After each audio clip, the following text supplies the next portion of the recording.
I'm Taryn Rosenkrantz, and this is Political TrailMix, where strategy meets storytelling, and every episode unpacks the people, power, and politics shaping our country. Let's dig in.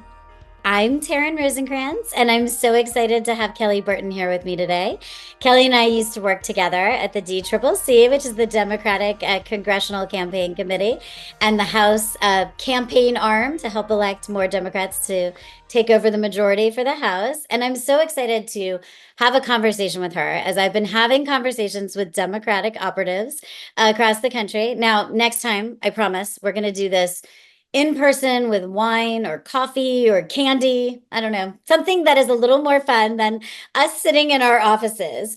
But because these conversations are important and you are now living across the country, I thought that maybe we needed to make them happen a little sooner. And so I want you to tell us a little bit about yourself quickly, and then let's dig into this. Sure. Well, thank you for having me. I'm so excited you're doing this. And it is just so great to see you and be reconnected with you. And I have just been a huge fan of yours since the first day I met you, and loved working with you. And I'm so happy you're doing this. So thanks for bringing me along. I'm excited to talk today. So as Taryn said, I'm Kelly Burton. I first met Taryn when I was working at the Democratic Congressional Campaign Committee back in the day. I started there in 2010. And prior to that, I had worked on several campaigns. I managed House campaigns. I managed a Senate campaign. I had run a big national advocacy campaign on the C3 side. I ran a C4. So I had done a combination of political advocacy, campaign management. I started in field, actually, and, love my kind of origins as a field organizer, and then worked at the DCCC and actually stayed there 7 years. Even at some point, we hung on. Yes, we hung on. We're the lifers. I now consider myself like a macro fan of the DCCC, like alumni fan. I love that building so much. But then after I left, I was the political regional, and then the political director, and then I stayed on as the executive director for 2 cycles. Learned a ton. Love that job. We can dig into everything that we both learned there. But then after that, I moved over and helped start the National Democratic Redistricting Committee, because after having worked at the DCCC to really try very hard to win races on gerrymandered maps, I and many others in the party realized that what we really needed was a home base for redistricting to help fix the maps and thereby make the elections more fair. It has been a tough year. It was a tough election, but then even 2025, with everything that Trump did, it was just getting worse and worse and worse. And I know we were all feeling the stress. I know you and I are political operatives. I know you're married to one. I know all of our friends are political operatives. It's just a lot. And I, appreciate what you did. I'm wondering how you came up with it, what it is. I want you to tell me everything about it. I think we all want to know all about it, and how it can help us. Yes, excellent. Thank you. Well, just to start, so our post-election program was called After Action 2024, and that was a very intentionally named program, which I'll explain in a second. But basically, as you said, campaigns are incredibly stressful, right? It's just such a high stress, high impact, high intense experience for America, but particularly for the people who dedicate their entire lives to a campaign. It's, the campaign workers on the ground, the people at the committees, the people who are doing, ballot initiatives or advocacy campaigns and long-term movement building, and, even the Uber volunteers who give up everything to go travel or to spend the last few months on a race. Like, you throw your life into it, and it's intense, and you are, in this high purpose, really exciting, stressful experience that is driven by this deadline, and then it ends. And then election day comes, and you and I, we've both been on campaigns. You experience this where you're like looking around like, what do we do now, guys? It can feel like falling off a cliff where you just don't know what to do with yourself. And oftentimes people get sick. There's a crash that can come after the election because you've just been in this high intensity experience. And you really do need an intentional come down from that experience. And in the political world, we don't often provide that for our campaign folks. We do a ton of debriefing the strategy, right? So we debrief what worked, what didn't, the strategy, the tactics, what we learned. We assess the data. We dig in on everything we can possibly know about the work we did, but not on how we experienced the work and what it was like for us each individually and personally and collectively. We don't necessarily create the same level of support to debrief that. And that's incredibly important. It's important because we're all humans. It's important because we did learn a lot, and we want people to stay in this work. The political space is a professional sector. These are jobs you can have for your entire career.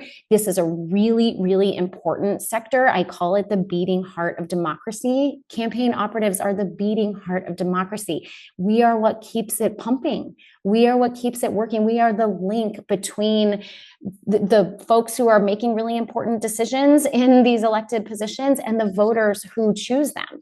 And that is incredibly important as a sector, and we don't often treat it as such.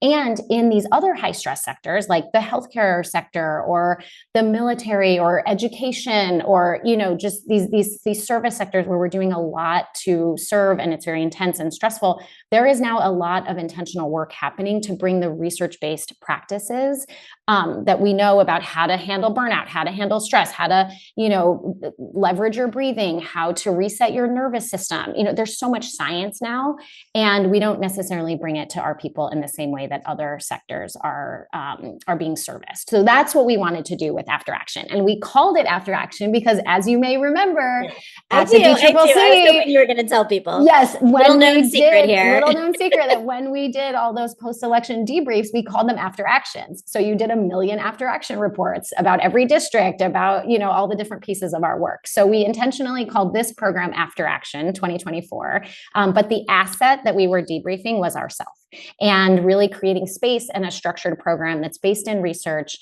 to give people some support for that post-election period that's very stressful and sometimes very confusing. Yeah, absolutely. Yeah. I can't tell you how grateful I am that you're doing this work. I mean, I remember 2010, I was working at the DCCC. It was quite a devastating year. For those who don't remember, we lost some seats that year. It wasn't exactly 63. Yeah. And I also, I was very, very pregnant at the time. And I will say, like, we went back to work like the next day, and it's like, we went back to work and we were like, oh, we're going to save this one seat, like not processing like what had happened about the other like 60 plus at the time, because we were so focused on like just getting it done. And I'm so glad that somebody like was like, hey, we really got to do this, having been there before, because otherwise you spend decades like just keep going back to work. Keep going back to work. Yes. And I know like with COVID and everything else, like so much has changed that we really do need to make sure we're taking care of our people. So I love that you're doing this. I love so much. I love it. And I think, what are the things that we can do personally differently? Like, what are some of the things like what I took this, so I'm cheating a little bit as I sat through some of this, but if you are someone who is listening to this, like what can they do differently? What can we do? Like what has changed and what do we need to do differently? Yeah, absolutely. Great question. Well, I do think that over the years, since you and I were, at the committee and running campaigns and you were basically designing how Democrats should do digital, which for those of you who don't know, Taryn is like the matriarch of digital communications for Democrats. She figured it out and she led us through it. And I will also say, she mentioned that she was very pregnant. Taryn was also on the very cutting edge of women who figured out how to have these huge, big jobs and also have a family and have babies. And Taryn, I don't know if you remember this, but when I got pregnant at the DCCC, you were the first person I talked to. I was like, Taryn, how did you do it? How do we do this? How do you work here and have a baby? We are all trying to still figure that out. Yes, indeed. But I think you charted a path for us, for the rest of us. And we followed you in those footsteps because you did figure out how to make this work to both, serve at all of these levels, both in politics and in our families, and to just not have to choose. You really were a trailblazer for all of us. So I commend you for that. I love that. I love that. Shout out you. And I do think that, largely because of people like you and others over the last, however many decades we've been doing this work, there is more support in our field for work-life balance and for mental health services and for things like maternity and paternity leave. And, just the different ways that we can support people through the life of these jobs. I do think we are better at that. I think we have healthcare, we have paid internships, we have unions, like we have rights for workers that we didn't have in this field before. Like all of that is net positive. There's also been a ton of progress I think we've made on management, on actually like teaching management, on, training people to do, the management side of this work. And so all of that is really positive, and a good directional, trajectory that we are on. I am offering, and what I think we all need to be thinking about is almost like the next frontier of that. When you look at the research, what the research says, and this is happening in other fields, right? Other fields, particularly like professional sports, is doing this a lot. The military is doing this a lot. When you look at the research of what it takes to achieve high performance, like that's our goal, right? We want to win. We want to do these jobs well. We want to optimize our performance as humans so that we can have an impact on democracy. That's why we're here. That's why we do this work. We're here to serve. We're here to win. We believe Democrats should be in office so that we can do great things for the country. We are the beating heart of that. I always say we are the beating heart of democracy. We are the link between the people who are making these big, important decisions for our country and the voters who elect them. That is our job. We are that link. We are the blood that's pumping to keep this system of democracy going. And we want to do that well. So we need to optimize performance. So when you look at other fields and what the research is saying, there's basically three kind of like legs of a stool, if you think about it, to balance and have optimal performance. I think we do one of the three very well and the other two not so well. So the three buckets are, one is your like professional training, right? You just got to know how to do your job. We crush that. We train people. We teach people how to do these jobs. There's a million trainings. It's very good. And just that day-to-day experience that you get on campaigns is awesome. So we do the professional development piece very well. The second kind of leg of the stool is your personal health. So are you healthy? Are you, eating right? Are you sleeping? Are you just taking care of your health? We all know those things. I don't know that we necessarily all do them, but we know we should, right? There's a lot of information about how to maintain your health. But the other third piece that I think in our field we are missing, but other fields are really capitalizing on, is what I call inner focus.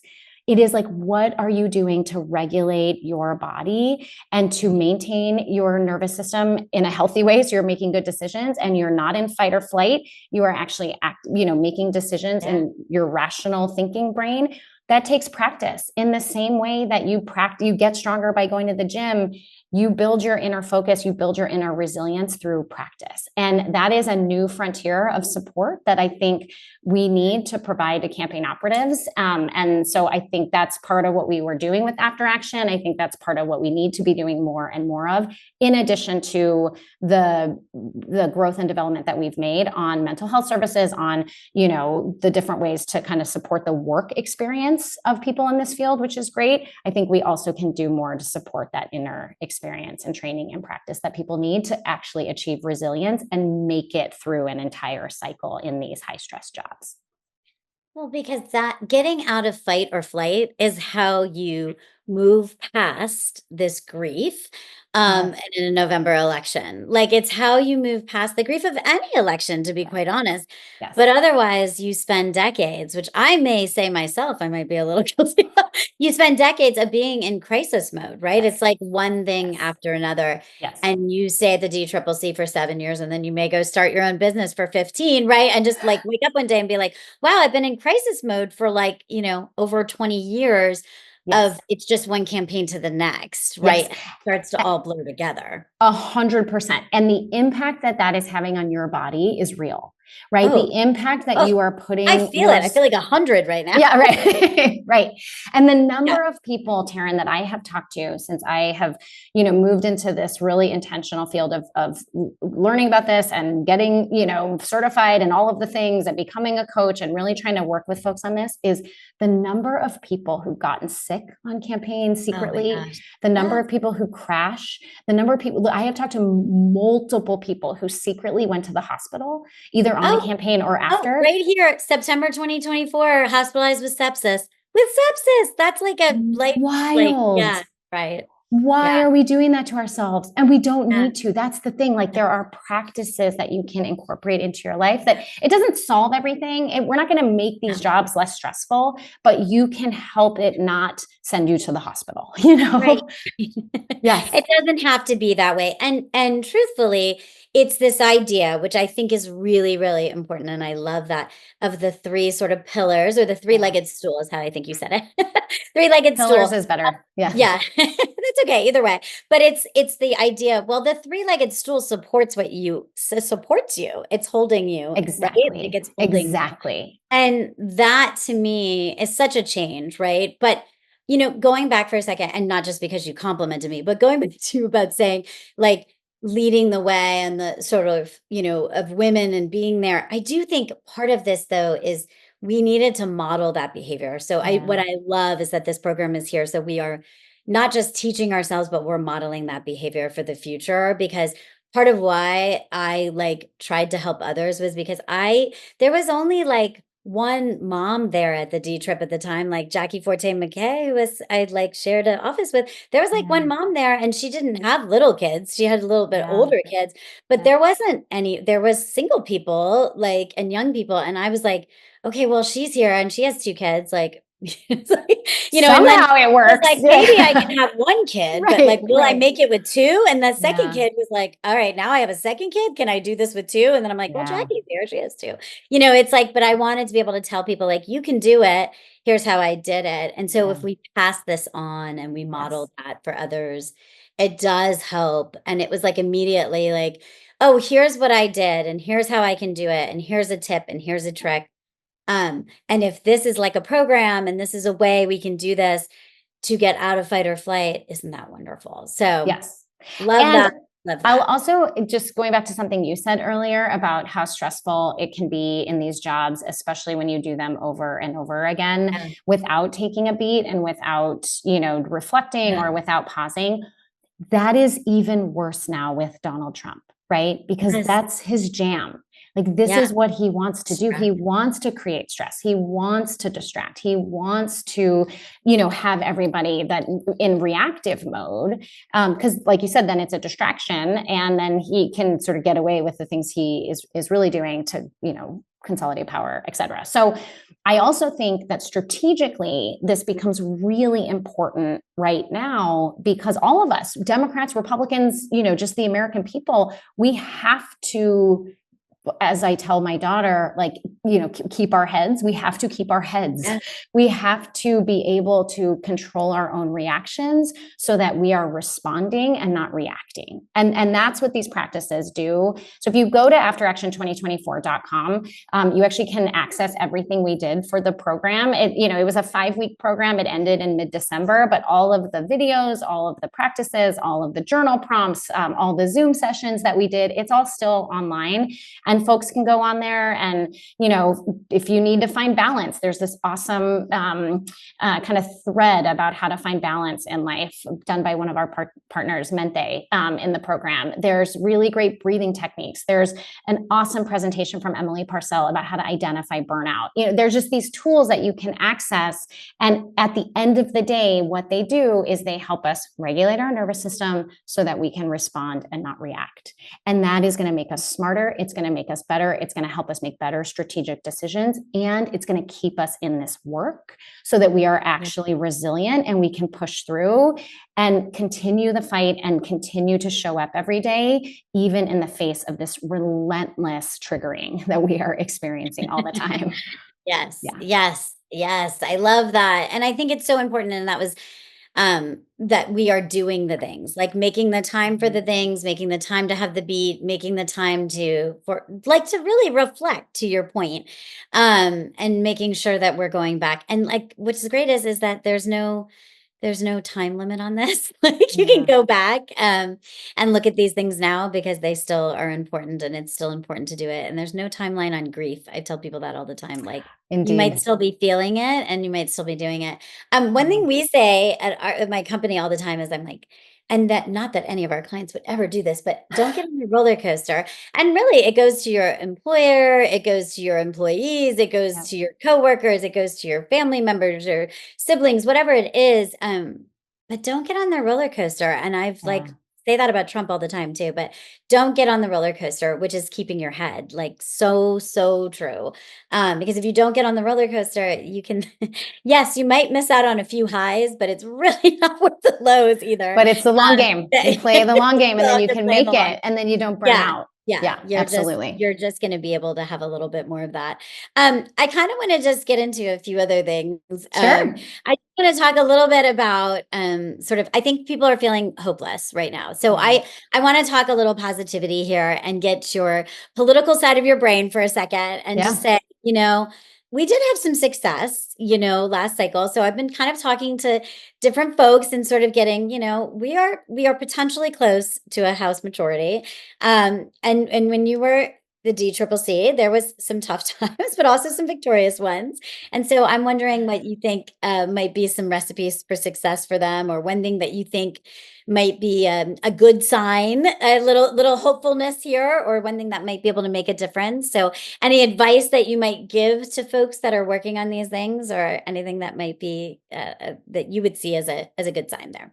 Yes. Thank you for asking. Well, first, shout out everyone who's doing this work right now. It's very hard. It's very stressful. There are incredibly difficult decisions being made every day, and there's really heartbreaking implications of what this administration is doing every day. And it is just so challenging to live in it and to be in it. And for those of you and all of us who work in it every day, I just want to shout out your hearts and why we do this work, because it is really, really important. And the minute we give up and stop doing it is when it all ends.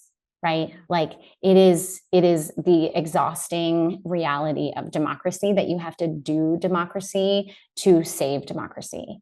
You have to continue to show up to do the work in order to keep democracy real, right? I sometimes equate it to money. Like money has value because we all decide that it has value, right? And we keep the economy going so that it can retain its value. But part of that is also believing that it has value. And the minute that, we start to question it and it like the fabric around trusting the money falls, we're all like, it doesn't have value. And then entire economies collapse, right? Democracy is not different than that. It's very similar, where democracy exists because we are doing democracy. And we cannot fall into the trap that democracy is over or that they are ending democracy, which believe me, come from the school of thought that is very real and very possible. And in fact, for some of the people on the other side of the political equation here, that is their goal, 100%. And it is incumbent upon us to do democracy to save democracy. We have to keep showing up, because the minute we don't, that's when it all falls apart. And that's when people give up. And that's when the voters give up. And then if they see all of us give up, they give up. Like it just the crumble will happen. So we are part of sandbagging the protection of democracy. And the way to do that is to just continue to do it and to show up. So that's more just a kind of a top line point, I suppose. The second piece of advice that I would give, other than just like keep showing up, is to play the long game, because it's really important to remember. And it took me 2 decades of doing this work to really internalize this, is that you don't ever win for good. Right? This fight doesn't end. It's like Barack Obama used to say, like, this is our part of the relay race. democracy is a relay race, and social justice is a relay race, and rights for all in the way that we believe as progressives is a relay race. And this is our part of it. And our job is to grab the baton and like run as far and as fast down the track that we can get while we have the baton. That's our jam. That's what we do. And then we hand it off. And it's an exhausting reality. It reminds me of the signs like at the Women's March, like these old women who are like, I can't believe we're still dealing with this shit. It's like that. It's like, yeah, absolutely. It is infuriating that we don't just win and it doesn't just end, but it gets better, and it is getting better. And we are winning the relay race on net in the long game, and we have to keep winning it. And I heard somebody after the election, Tara Brock, said, we also have to have some humility about the timeline. And I think that is really a hard thing for campaign operatives to internalize, because we're all about the timeline and we're all about winning and we're on a deadline and we live on a deadline, and this fight will continue.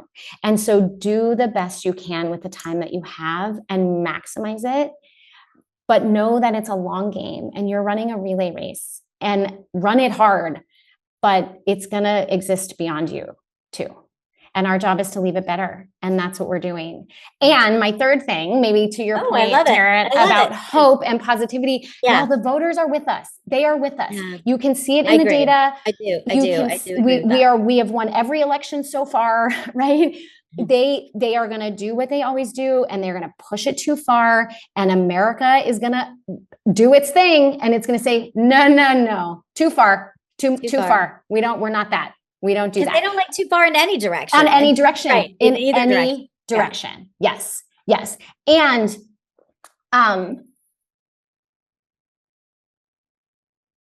well, I was going to take us on a tangent with the scene from The West Wing. I will spare us the West Wing story. But you can if you'd like. That's a point. The point is that I was going to make is that as Americans, we on net, the majority of this country, we internalize democracy. We teach democracy from the very beginning stages of life with our kids. It's in every fabric of life in our country. And that is important because people internalize it. The American voter has internalized democracy. It is a value that we all hear each other and listen to each other, and we have rights, and those rights are protected, and the rule of law is how things go, and it has to be fair, and no one gets a exemption because you didn't get an exemption on the playground in 4th grade, so you don't get an exemption as a grown-up, right? We check each other because we've internalized democracy, and that will save us in the end. Yeah. Because these guys are going to push, and they're mostly guys, and they're going to push too far, and the American voter is going to check them like they always do. And I have deep faith in that.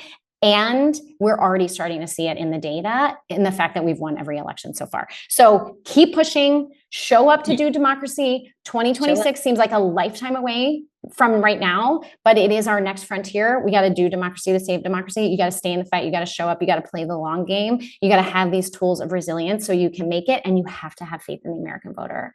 They're going to come through. They always do eventually. Yeah. I love that. And I think it's so true. And I was going to say I was going to ask you about growing up, but I feel like I was going to be like, how did growing up impact you? I'm hoping you weren't like, you got all the fairness in the world on the playground.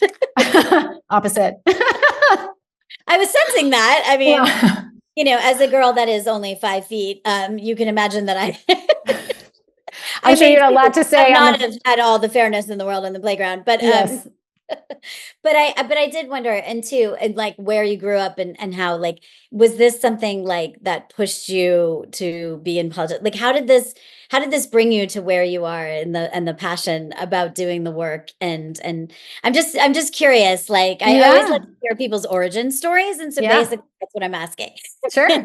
Well, my origin story is the east side of Las Vegas. I grew up on the east side. I'm very east side, which anyone who knows Vegas knows what that means.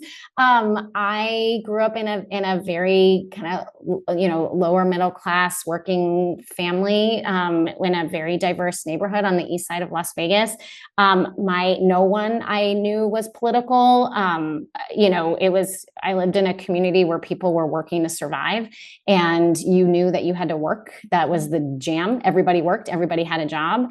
And as kids, our job was to go to school, and our parents were working really hard all the time, every day. My mom was a teacher. My dad is a physician assistant. My stepdad was a taxi driver. It was hard times and wonderful times. And, I still have the best friends that I grew up with still in my life, which I'm very grateful for. I grew up just around a lot of people working really hard to make ends meet and dealing with a lot of hard struggles in life. I just was in, one of those communities where we had our fair share of drugs and death and jail and hard experiences all around. And I saw the struggle of life and also the perseverance that it takes to get out of that, and had an amazing childhood that was both. And the name of my company is Both And, because both things can be true. And Both And is my story, where I've, both seen hard times and seen beautiful, amazing resilience through those hard times. And, I both grew up in an environment like that. And I went to college, and I went to the University of Arizona, and then I went to grad school at Harvard. And, my roots are still very deeply in the communities I grew up in. And also I now, get to do this amazing work from a beautiful place in California, right? It's just like life is full of contradictions, including mine. Yes, it is both and every possible way, including, and that, and so in that environment, just always had a real bent toward fairness and justice and what was right and what was fair. In my studies, I now really study the Enneagram, which is so random, but I am an Enneagram 1, and I realize have been my whole life, which is like, there is a fair and just way of doing things, and everyone should have access to that fair and just way, no matter what. And that's the deal, and so I just right away in my adolescence and college and beyond, just did everything I could to try to make the world a better place. It's very cheesy, but that's my jam. It's like, what can we do to make the world better for everyone? And it's why I had you on, because you're one of my favorite people. I love this. I love this. Why else are we here but to make it better for everyone, and to just love everyone always, and to make sure that the world does as well, and everyone can thrive in the way that they should be able to, especially in this country. And that's what we're fighting for. And I believe that the field that we work in is a path to do that. One of our sayings in our family that I have brought to, all of the places I've worked as well, is keep the main thing the main thing. And so what's the main thing? And I think, for me, it's like fairness and justice and love. But, it's one thing I always ask is like, what's your main thing? And keep the main thing the main thing. So. Oh, I love that. All right. We've talked a lot about being a woman and leadership and politics. And I think, being a mom, what's your best advice to someone who is out there doing all this work and being all those things? It's so hard. I mean, one thing you taught me is the best way to do it is to try to be in charge. Like, the more you can have ownership and control on your schedule and your experience, the better positioned you are to make it work. Now, not everyone can do that, certainly. And I fully acknowledge that. But I think the more that you can create the space to both do your kids and do work, right? And to both have the flexibility that you need, but also to, show up the way you have to show up at work. Like it's not just a constant balancing act. And, I think that for women and, really parents generally, but, the majority of the parental work still does fall on the woman. That's a different podcast. Let's talk about that. But, that is the reality. I think that you're not going to win every day, but again, like play the long game. Like, are you showing up the way you want to show up to your kids and your family and to your job on net? And do you have the space that you need in the day to do the best you can, and just do the best you can. I mean, we all have wild stories about how we've done it. I mean, looking back, it's like insane. Like, when I first had my baby, when I was at the DCCC, and I remember one night where I didn't have childcare, and my boss at the time, I was the political director. I worked for Robbie Mook. Love Robbie. He just like added a meeting to the schedule that night with the chair and the pollster, whatever. And he's like, can you come to this meeting? And I was like, I have a baby. I don't know what so they're like last minute scrambling. I literally dropped my 4-month-old off with a stranger. It was like a friend of a friend who was like, I'll take your baby for 3 hours. And I literally was like, I've never met you. Here's my baby. You're like, I think this is okay. I guess it's okay. I think it's fine. Like this person I took a conference call from like the ER where my kid was at, and I'm like, what am I doing? But like you just end up doing it because you're like, it's fine. It'll work out. I remember I was in my daughter got the flu when she was 18 months old. So first of all, like worst parent of the year. Like my kid got the flu. They all do. You can prevent that one, So we're in the hospital. She's 18 months old. We're in the hospital with the flu, and she's like, I'm just holding her, and she's like hooked up to all the stuff, and she's like just laying on my chest, and she's sleeping. I'm like, oh, perfect, I can work. So I'm working. I'm like texting him or whatever. And my 18-month-old at the time, do you know, she lifted up off of my chest, took my phone and threw it. She was like, pay attention. 18 months old. And I was like, oh, message received, there's a million stories that we've all experienced for how hard this is.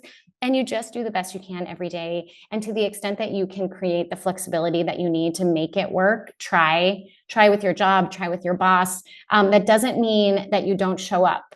It means that you show up the best that you can in all of the settings, and you play the long game, and you're not going to win every day.